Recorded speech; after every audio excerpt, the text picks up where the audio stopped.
Getting straight to our focus story tonight on To The Point here on Headlines Today. Karnataka and Bangalore shamed yet again. If what happened in different schools was not bad enough, now comes the shocking story of an 8-year-old girl allegedly raped and murdered in a car shed on the outskirts of the city. Crucial evidence in the form of a terrifying CCTV video being examined by the police as we speak that recorded a man luring that child into the shed for that unspeakable crime.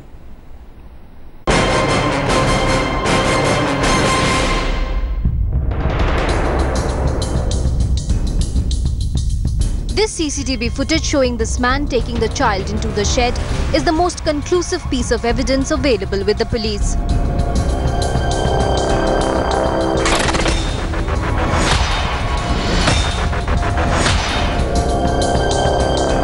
The 8-year-old girl was allegedly raped and murdered inside the car shed on the outskirts of Bengaluru.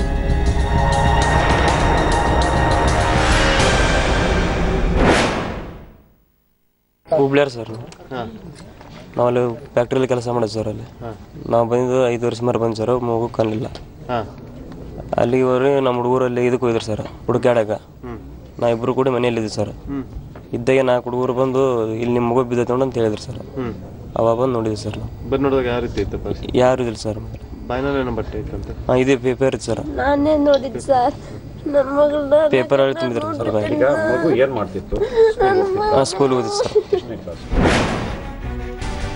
This is certainly not the first incident of a juvenile being raped in the IT city.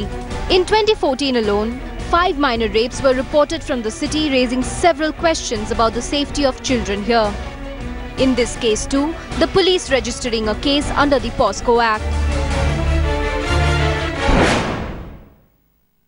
ಸುಮಾರು 3:30 ಸುಮಾರಿನಲ್ಲಿ ಒಬ್ಬ ಅಪರಿಚಿತ ವ್ಯಕ್ತಿಯೊಬ್ಬ ಇಲ್ಲಿ ಪಿಳುಗುಂಪ industrial area ಈ ಇದರಲ್ಲಿ ಒಂದು ಅಲ್ಲಿ ಆಟ ಆಡ್ತಿದ್ದ 8 ವರ್ಷ ಹೆಣ್ಣು ಮಗುನ ಲೈಂಗಿಕ ದೌರ್ಜನ್ಯ ಎಸಗಿ ಕೊಲೆ ಮಾಡಿರೋದು ನಮ್ಮ ಗಮನಕ್ಕೆ ಬಂತು. ಸಾಯಂಕಾಲ ಹೊತ್ತಿಗೆ ಅಲ್ಲಿ ನೋಡಿದವರು ಹೇಳಿ ನಮ್ಮ ಗಮನಕ್ಕೆ ಬಂತು.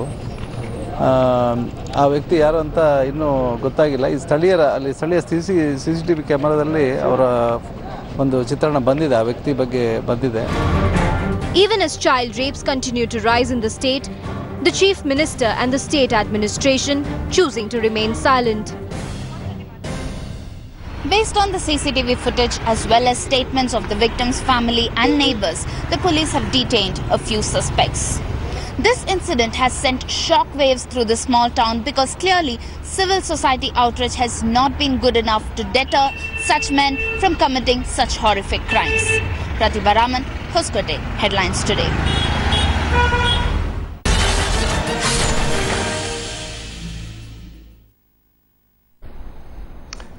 That child in that video captured on CCTV was 8 years old, allegedly raped and murdered in that car shed on the outskirts of Bangalore after being lured by the man who's also been captured on that video. He's still at large. This unspeakable crime, all of it caught on CCTV, the only piece of evidence available to the police which can lead them to the perpetrator. They've got nothing else to work with. With juvenile rape cases increasing in the country, is death, is capital punishment for child rapists the only solution to this menace? We don't take sides. We only ask the questions here on To The Point. That's what we're debating tonight. And joining me in this debate is advocate, activist and columnist Mihira Sood. We've had her on the show before as well. Criminal lawyer Manav Gupta is with me here in the studio. Also, we'll be joined in a moment by Mohandas Pai, Vice President of the Bangalore Political Action Committee from Bengaluru. But first, I want to go across straight to Headlines Today. It's Pratibha Raman, who's been following this story and brought out all those horrifying facts in that video earlier today that have shocked anyone who had a chance to look at that video. Pratibha, what's the current status as far as the investigation is concerned? Do the police have any clues? Are they anywhere close to making an arrest? Well, starting with the CCTV footage which forms the crucial evidence, Shiv, one must remember that the clarity of that CCTV camera isn't so great, which makes it very difficult for the police as well as the family and the neighbors to nail the culprit there, to identify him. Who could he be? Could he perhaps be a localite, or has he been residing there for some time, which is in the recent past? Because one must remember that it is an industrial town, there are a lot of factories there, and so many laborers who live in that particular colony, not just from Karnataka but people from Bihar and Jharkhand. So that makes it very difficult to find out the whereabouts of this man. That's one. Number two, they've also formed at least about 5 investigation teams, yes, which are currently doing a massive search operation at the spot to find out if there could be any kind of circumstantial evidence as well that could prove to be a very crucial piece of a lead in this particular investigation. I want to bring in Mihira Sood right now. Mihira, you know, what's the first thing? You know, I know there are deep questions that can be asked about the laws that currently exist, but I'm just curious to know, because I've been speaking to people about this video all day. What's the first thing that occurs to you when you actually look at a video like this? On the outskirts of Bangalore, you know, daylight, a CCTV camera, which means there must be other people around as well, a little child roaming there, which means her parents can't be very far, and this man just lures that child into a shed, and now she's raped and murdered, Mihira. I really can't even begin to describe the revulsion that I would feel. You know, yeah, watching something like this, it really boggles the mind as to the depravity or mental illness, yes, that could drive a person to act with such cruelty towards such an innocent being. Mihira, do you believe that the death penalty? I appreciate that there are many complexities, you know, to this argument about capital punishment as well. But where do you stand on that? Because the reason I'm asking is, every time a horrifying crime of this kind happens, you generally see, not just in the media, but also in the public space, on social media, calls for capital punishment. Do you, Mihira, believe that's a solution? And I'm talking about child rapists here. No, I don't. I believe in a long-term solution, and I don't think that capital punishment is it. When I say long-term solution, I mean a solution that can truly improve society, that can truly nip this kind of tendency in the bud, that can prevent this kind of thing from even taking root in our society. And I don't think that capital punishment is the solution for that. I completely understand the knee-jerk reactions. I understand the desire to see some action. Yes. I mean, at its very base, it's a desire for revenge, and that's human. But I do not think that laws and policies can be framed on that basis. Okay. I don't think that revenge is a justifiable basis on which to frame a law. And more importantly, I don't think it's a long-term solution. Okay. It's not going to improve society. Today, if you see, just let me finish. Yes. Today, if you see which countries have the death penalty, do we really want to end up with countries like Saudi Arabia and Pakistan? Do we see them as civilized countries? Has it worked? Or do we want to, do we look to countries that, say, you know, Scandinavian countries, Western European countries that have done away with the death penalty and see the improvement in society there? Okay. Okay, I want to bring in Manav Gupta in on this. Manav, you know, you're a lawyer as well, and you know, this isn't by any stretch of imagination the first case of this kind that we've seen, you know, either in Bengaluru or anywhere else in the country. You know, you do a small little search on the internet with just the words India child rape or India rape of a minor, and you get hundreds of stories. 336% increase in the number of you know, reported child rape cases you know, in the period between 2001 and 2011. 48,000 cases in just the last couple of years. What do you think it is? Mihira says that it's a long-term solution that's required. It has to be nipped in the bud. Where do you stand on this question, Manav, on whether capital punishment can work as a deterrent? I personally feel that we are not asking ourselves the right question. It is not a case where if we introduce capital punishment as opposed to life imprisonment, that capital punishment would act as a bigger deterrent. Okay. What we need to understand is a person who's committing this kind of a crime is not doing it because he's not scared of going behind bars for the rest of his life. Right. He is doing it because he does not feel, or he has that undaunted faith in the shortcomings of our own judicial system. Right.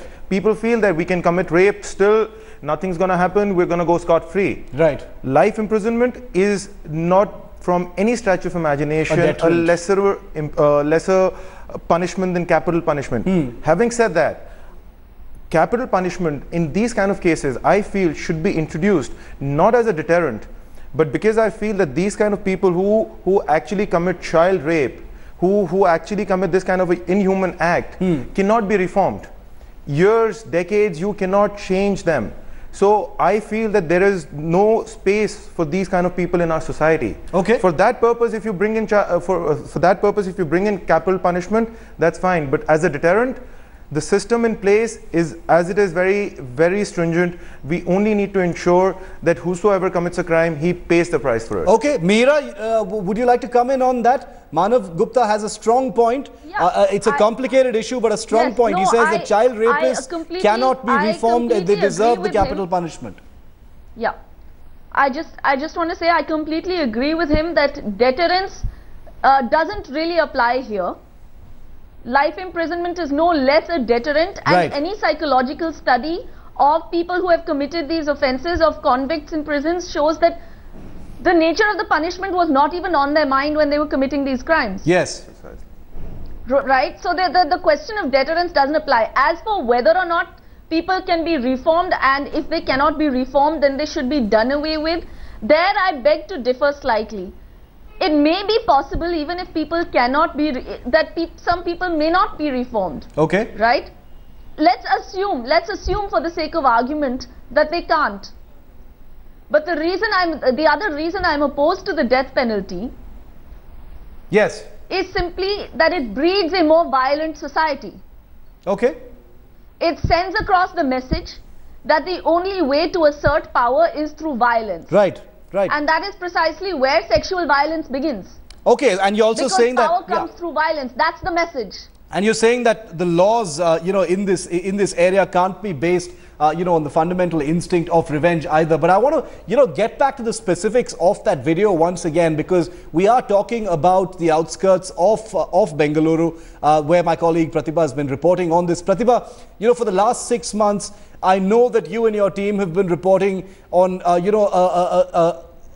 don't want to exaggerate this, but at least 15 different cases of, recorded crimes against children within the city, whether in schools or on the outsides. This is a city, I'm not saying that every other part of, this country is very different, but Bengaluru was, always considered to be a safe city. Now, Mihira talks about nipping these things in the bud, but if you look at Bengaluru's example, Pratibha, things appear to be getting worse. Are they getting worse, Pratibha? For children, I mean. Well, Shiv, to bring to record in Bangalore alone, the cases that have been registered under POCSO have literally doubled in the last 1 year. Yes. Especially with such cases that have been reported. The fortunate side of it is that there are more and more people who are coming forward to register these kind of complaints. But then the flip side of it is that more and more complaints, and there's so much of outrage among parents as well as the civil society here. But then clearly nothing has changed. None of these protests have actually brought about any kind of change.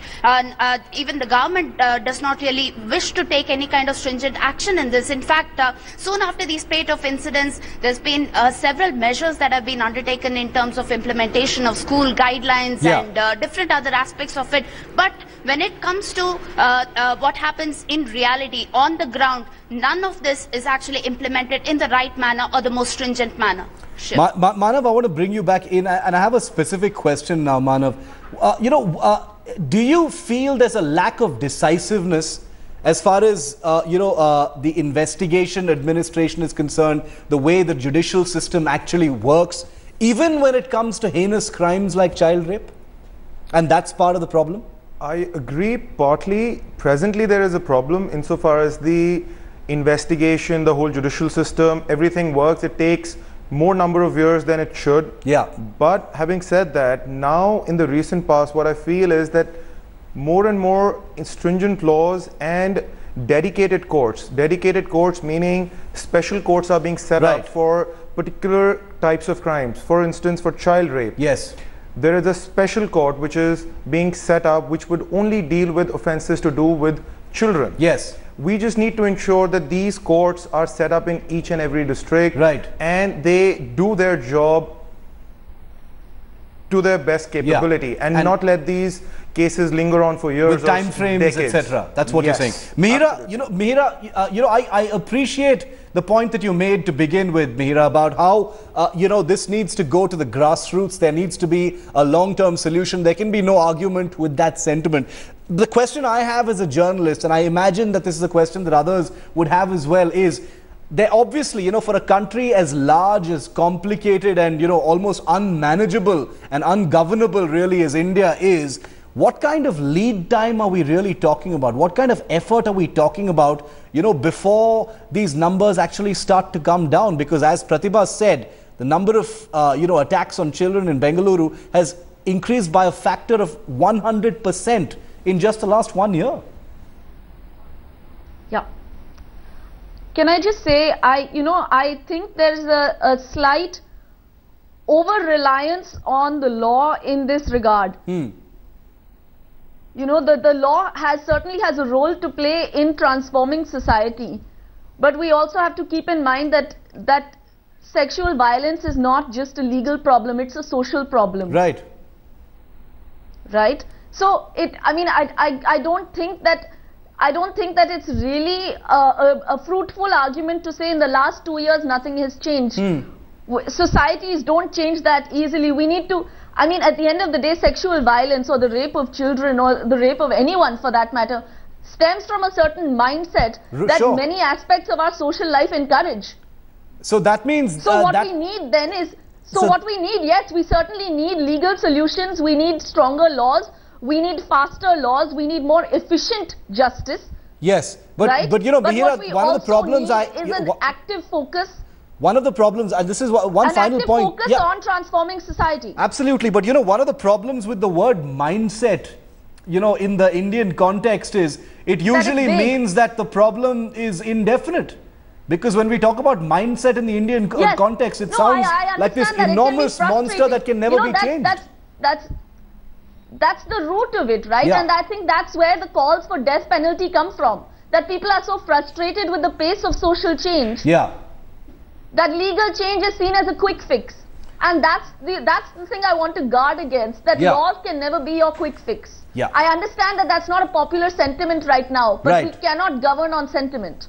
No, but I think the sentiment of a long-term solution is one that underscores itself. It carries itself, and there can be no argument against that. Pratibha, I want to go back from the broad. Sustainable solutions. Absolutely, I take your point, Mihira. But we need to look at solutions that will actually improve society. No doubt about that. Not just keep lopping off the head, the head of the hydra-headed monster. Okay. So there's one side that says that the capital punishment does apply in these cases. Mihira says a longer-term solution, retributive violence and the instinct of revenge is not really going to solve anything. There are cases in other countries that have proven that. But from the broad, from the legalities, I want to go down back to the specific on that horrifying video once again. I want to end with a final word from my colleague Pratibha Raman in Bengaluru. Pratibha, people from around the country are curious to know, because the media has been highlighting Bangalore in many ways as far as, safety for children is concerned. How do parents in this city feel? Through your journalism, you've been talking to, hundreds of parents every week in the course of, pursuing these stories, Pratibha. Is there a sense of fear, a nervousness about something? Or do parents feel that these are stray incidents and the city is actually safe? Well, if I have to encapsulate the emotion in one word, it is fear. Definitely, because most of these parents are, number one, frustrated, number two, absolutely scared, and number three, there is despair in all this because they do not see any kind of change in perhaps the attitude or the mindset or the law. So this has led to so many of these protests that have erupted in the last 3 years of my career in journalism, where as I have reported so many such incidents, but then nothing has really changed when it comes to reality, and that is what has frustrated most of these parents. And today, all of them want one thing, which is implementation of the guidelines, implementation of the law, as well as making the laws even more stringent. Well, let's hope those laws actually become a little more stringent. Manav, you wanted to come in on this quick word? Yeah, I just wanted to say the point that I was trying to make is that for child rape, it is not that capital punishment should be brought in as a deterrent or for retribution. The point that I was trying to make is that these people, while I said that there is a very little possibility of reforming them, the idea behind capital punishment would be to ensure that the same person is under no circumstance allowed to commit the same crime again. Okay. Which is also very important. Right. If I can do the same once, I can do it again. Okay. Which is what we need to ensure that doesn't happen. Understood. That purpose is why we should bring in capital. So you've clarified that point. That point's been made clear. Okay, we've got Mohandas Pai, Vice President of the Bangalore Political Action Committee. Mr. Pai, thanks for joining us. Sorry that you're late, but I hope you were able to catch a part of the conversation where we've been, talking about the issue of death for child rapists. This is on the back of that video, which I'm sure you've seen on the, which was captured by CCTV camera on the outskirts of Bangalore, where a child was lured by a man into a shed, raped and murdered. Where do you stand on this? We've got a last few minutes so we can take your comments, Mr. Pai. Where do you stand on this? Death for child rapists or a longer term solution? I'm for very stringent punishment, and I think the death penalty is the right penalty to do, because it comes in the definition of the Supreme Court's rarest of rare cases. Anybody raping a child and killing a child is the rarest of rare case, is a heinous crime, and I think the death penalty has to be done. But the big issue that we have in Bangalore and other cities in this country is the implementation of the law. There just aren't enough policemen, there's not enough patrolling, there's not enough intelligence, there's not enough prosecution. Everything takes 10-15 years. There's no implementation of the law. A very fair part of our police force is there guarding our politicians, and very VIP citizens don't have enough protection. Government is not investing enough in the police. They're short-handed, and unless you implement the laws, I fear that there'll be no fear of the law. And even if you have a capital punishment, it takes you 20 years to hang somebody, it is of no use. You must have courts deciding in 1 year, and the execution should be happen in 2 years. It must be well publicized, so there is some deterrence, and there should be adequate police to protect everybody, so that there's a fear that you may be caught somewhere, so pedophiles and others will be on the run. Today there's no fear of the law. So I think death penalty by itself will not solve the issue. There has to be implementation. Okay, so you're saying the death penalty, you favor it as far as these crimes are concerned, but you don't believe that's the only solution. It's a matter of implementation, it's a matter of investigation, it's a matter of prevention of these crimes, and most of all, enforcement of the existing laws that already exist, the surfeit of laws that we have in this country, and constantly want many more. We're going to leave it. And let me tell you one thing. Let me tell you. Yes, Mr. Pai, quickly, 20 seconds. After 1 or 2 years, we're going to have the same debate, because the government just doesn't care. They're not going to do anything. After Nirbhaya, what happened? Nothing has changed in this country. Absolutely. I don't know what is going to make this government, people and politicians change. We're completely out of time. Mihira, I'm afraid we're completely out of time, but we've had all your opinions on the show, but I wanted to just tell our viewers that this, videos like these come along once in a while that allow us to focus on these absolutely crucial issues, and we will continue to do so here on Headlines Today. Mohandas Pai, thanks for coming here, even though you were a little late. Mihira Sood, Manav Gupta and my colleague Pratibha Raman here on To The Point. Thanks so much, Mihira and gentlemen, for joining us on this discussion here on Headlines Today. Quick break here on the news. On the other side, it's News Today at 9 with Rajdeep Sarkisar.